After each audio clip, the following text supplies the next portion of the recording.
পশ্চিমবাংলার যত বেকার যুবক যুবতী আছেন তাদের উদ্দেশ্যে বলছি,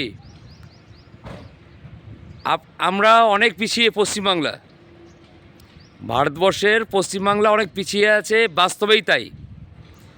শুধু বস্তা বস্তা ডিগ্রি অর্জন করে কিছু হবে না, বেকারি থেকে যাবেন, বিয়ে থাও করতে পারবেন না, পাশের বাড়ির মেয়ে বিয়ে হয়ে যাবে আরেক জায়গায়। আর ডিগ্রি অর্জন করে করে একটা টাইমে এমন একটা বয়স হয়ে যাবে যে বয়সে আর কিছুই পাবেন না, তখন ওই চপ সিঙ্গাড়া ছাড়া আর কিছু হবে না। আমাদের রাজ্য সরকার যেভাবে বলছে চপ সিঙ্গাড়া বিক্রি করতে, ওই চপ সিঙ্গাড়াই বিক্রি করা যাবে।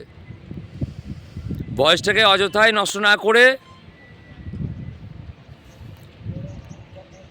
আমার জবের প্রত্যেকটা প্রোগ্রাম দেওয়া থাকে, সেগুলো একটু ভালো করে দেখে নেবেন, দেখে যোগাযোগ করুন।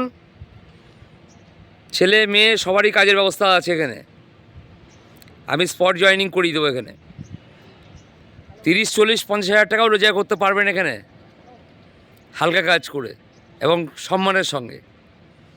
তো স্টেটে না পড়ে থেকে একটু বেরিয়ে আসুন, তাহলে আশা করি ভালো হবে। কল করবেন, রাত্রি 8টার পর ফোন করবেন, আমি জয়েনিং করিয়ে দেবো আপনাদেরকে। ভালো থাকুন, সুস্থ থাকুন সবাই।